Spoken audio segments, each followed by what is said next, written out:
তুমি বলো না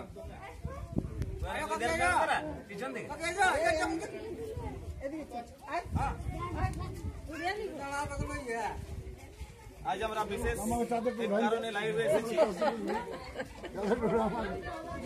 ভারতবর্ষ জুড়ে যে কৃষকরা আন্দোলনে নেমেছে, দিল্লির রাজপথে আজ হাজার হাজার কৃষক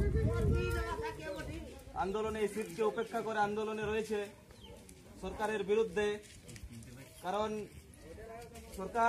কেন্দ্র সরকার যে কৃষি আইন একটা বিল পাস করেছে, সেটা সম্পূর্ণ কর্পোরেটদের সুবিধার্থে, মানে কোম্পানির সুবিধার্থে বিলটা পাস করেছে, যাতে কৃষকরা সেই আইন যদি মেনে চলে সেই আইন মানে ন্যায্য দাম পাবে না কৃষকরা বলছে আইনে। কিন্তু যে আইন 3টা বিল পাস হয়েছে তাতে কৃষকদের মানে স্বার্থের বিরুদ্ধে একদম পুরোটাই। তাই আমরা আদিবাসী কুর্মী সমাজের পক্ষ থেকে 26, 27, 28 ডিসেম্বর 3 দিন ধরে এই মানে হালগাড়া হামদুমি এক কর্মসূচি নিয়েছি।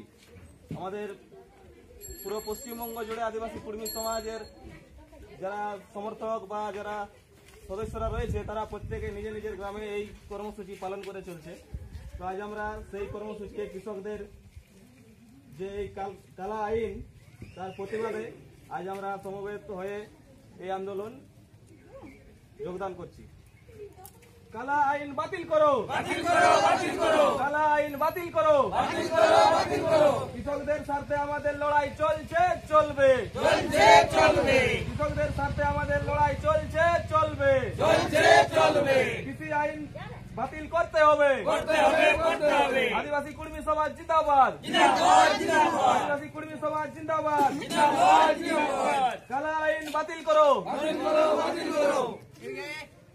আজকে আমরা এই হাল গেড়ে এর প্রতিবাদ জানাচ্ছি। এই কালা আইন যেটা কেন্দ্র সরকার পাস করেছে একটা বিল, সেই বিলটা আমরা প্রতিবাদ করছি যে এই বিলে আমাদের কৃষকরা না খেতে পেয়ে মরে যাবে, মানে কম দামে ন্যায্য মূল্য পাবে না বাজারে। সেই আইন আমরা বাতিলের কেন্দ্র সরকারকে বাতিল করার আবেদন জানাচ্ছি, এবং যাতে কেন্দ্র সরকার বাতিল করে আমাদের কৃষকদের ন্যায্য মূল্যের ব্যবস্থা করে, সেই জন্য আমাদের আজকের এই প্রদর্শন। কালা আইন বাতিল করো, বাতিল করো, বাতিল করো। কৃষকদের স্বার্থে আমাদের লড়াই চলছে, চলবে, চলছে, চলবে। কৃষকদের স্বার্থে আমাদের লড়াই চলছে, চলবে, চলছে, চলবে। কৃষি আইন বাতিল করতে হবে, করতে হবে, করতে হবে। আদিবাসী কুর্মী সমাজ জিন্দাবাদ, জিন্দাবাদ, জিন্দাবাদ।